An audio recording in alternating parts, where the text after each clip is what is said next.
I have a saying about giving a rat's ass that's kind of funny. That how can you give a rat's ass? The ass of the rat isn't yours to give, so let the rat keep his ass.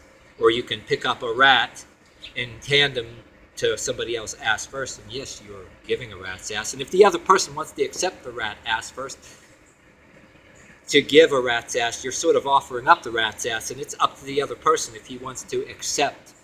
So I'll have another saying too, that in some certain things, that if a rat's ass should really be offered or even given about a particular subject. So that's what I say about tolerance to a certain thing.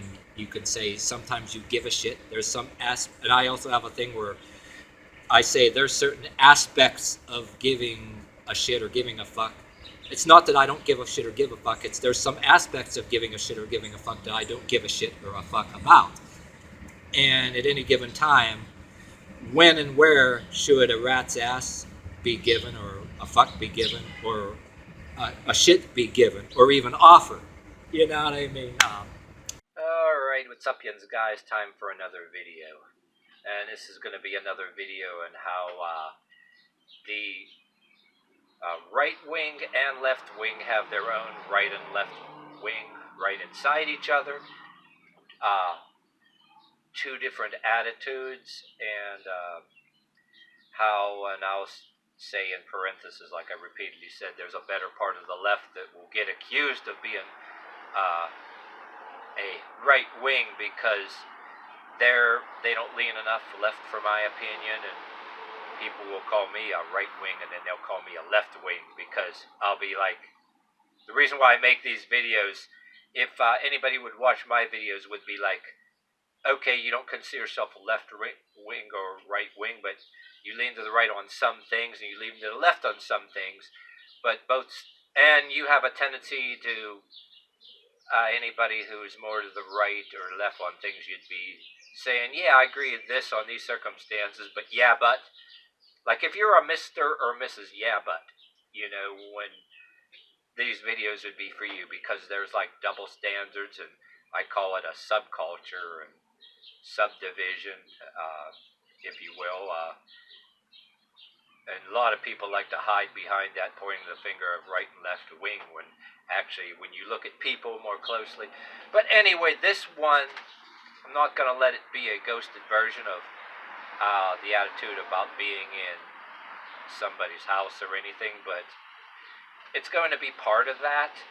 But I'm talking about it how, well, the attitude toward addicts, and I'm going to put in something I saw on Twitter in parentheses here about the attitude in about a minute, but and I will actually say that I had a cousin who was been in and out of trouble most of his life, and him and his family blamed everybody else for their problem.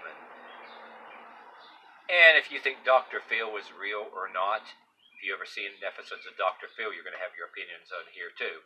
First of all, let's take the right wing. You got the radical right wing that don't like me, maybe because of long hair, and they don't like any long-haired YouTubers like Sticks, Hex, and Hammer 666 or Razor Fist, Razorholic, or any other. The radical right have a tendency to, you have to either just like a nerd or just like us or kiss ass and look down on you and be very condescending, right? And they do have a tendency. What I don't like about them, I'll tell you about what I don't like about them in a second, but they have a tendency, that the far left have a tendency to throw that in people's faces and say, oh, the far right wants every addict to jump over the cliff, no second chance.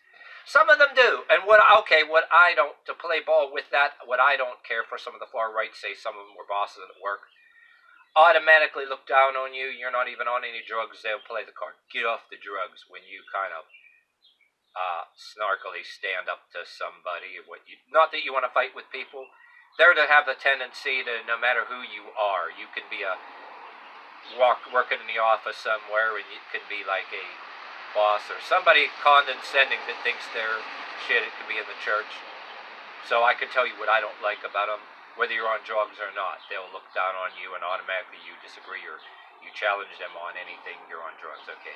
But the better part of the right, which the far left doesn't like anyway, is like maybe what maybe I believe, and what some of the better part of the left believe, not the radical left. If you're on the right but not the radical right, say you had relatives that were on and off of drugs, right? They're willing to give people a second chance, in a sense, but some of them have a 3 strikes and you're out attitude. And, but yet, it's never good enough. And then the far left will go get on their cases. And then there's a better part of the left that cares about the poor. That's actually, even though they say they're left, they're similar to the right, because they'll be like, oh, I care about addicts and want to give them a second chance if they're, making an effort and not being an asshole and just acting like being in a rehab is something they're forced to, you know what I mean? So, my opinion, a better part of the right and better part of the left is similar. And if you say you lean toward left and you're for the poor, the other part of the left don't like you and will say, oh yeah, you're a right wing senator, blah blah blah. And by the way, the left wing, I'm trying to do this while jumping subject, that radical left wing that goes around pointing the finger, they have a tendency to have a policy to call everybody selfish, right? And they actually believe that there's nothing wrong with the drugs. You should be able to let your relative, for example, you'd be accused of being selfish if you don't let that relative or whatever be in your house. Don't be so high and mighty. You should be getting drunk, having drugs, smoking right with them. Oh, and the hell with your neighbors. They're selfish and they're oppressive because, oh yeah, they'll complain about loud drunken noises or smell of drugs. Oh, the left, they don't care. They don't care, and they have the tendency to have political figures, even activists and some political figures who, by the way, are not accused of being the evil rich, even though they get politician salary or whatever, how they ever fucking get their money from activism, right? These people on that really far political left have the tendency to coddle and encourage all those, every single crackhead lowlife that, maybe got kicked out of the house by the parents that they had enough, and they'll go to that, live in the basement of their grandma or aunt's attic while she's falling asleep with the TV, do drugs and either in the basement or the attic, and have a tendency to get over 21 or even my age and be arrested for furnishing booze and drugs to minors and be caught illegal drugs. And of course that far left liberal side, unlike the better part of the left, once again, all the police are oppressive, neighbors are oppressive, and so you get one side of each that believes in a second chance legitimately, and then the other side, well, except for the far right. Far right would even have, real far right would even have, say, me jump off a cliff and ready to say this and that. But the better part of the right and the better part of the left are like accused by the far left, and then the far right just doesn't like anybody, they're kind of right about. But then if you got this far in this video, I'll give you a sample what I talked about on Twitter, which I believe I got kicked out of it and locked out of Twitter over and all that, and which I forgot to say about the better part of the left and the right. A key thing here. The better part of the right and the left also are willing to give a second chance, but there's a point where they say, hey, you can't be in my house anymore. I got to cut you out of my life. And believe in telling them to go to a professional, maybe like Dr. Phil would say, whether you believe Dr. Phil is real or not, which is a good thing because you've seen on news, both black and white people, the Wilkinsburg shooting. All it takes is one, you have that relative or son or cousin or whatever. You give them more and more chances, let them do what they want. They're going to bring people that want to harm them and they want to go after you or whatever. And that has happened, and it's, so the better part of us believe you got to reluctantly tell them to go to a professional or be out of my house. It's not safe over here. We're the totally liberal left. Oh yeah, you're being selfish. And matter of fact, you wouldn't get shot or anything. You wouldn't have to worry about that if you were kissed the ass of Mr. King of the Streets and bought drugs from him and quit being so damn selfish and make Mr. King of the Streets your police and raise your fist in the air, in protest, which that really means down with the police and death to the police and power to Mr. King of the Streets, F the police, even though you got some corrupt police, right? The police are just, there's that liberal crowd that hates the police and hates police brutality, which we're not denying. It goes on once in a while over zealous police, but the far left has a tendency to be in love with gun control and in love with getting rid of police and military totally, but yet, and talk about gun violence, but they have a tendency to be also in love with Mr. King of the Streets and his drug dealer pals with guns, which will do the same brutality, if not more. And then you try to isolate some of these people and talk to them person to person. They'd rather be surrounded by their friends than not get in a conversation with you person to person, because if they're by themselves and without their friends, they either glaze their eyes, roll their eyes at you and ignore you, or they talk over top of you when you're in the middle of a sentence, which they do when they're in front of their friends. They'd rather be in front of their friends. They don't want to be cornered on the hypocrisy of gun violence, racial violence, drug violence. Like the far left believes, everything is your fault. Police are oppressive. Everybody else, your neighbors, are oppressive.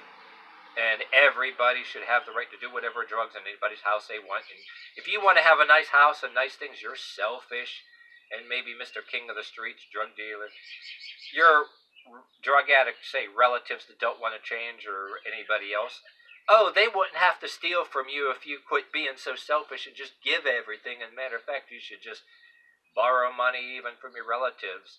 He says, don't say you don't have money to give them. And they also believe, the government should provide free needles, which they're doing now in injection centers, thanks to the former governor of Pennsylvania, which went batshit crazy. And then,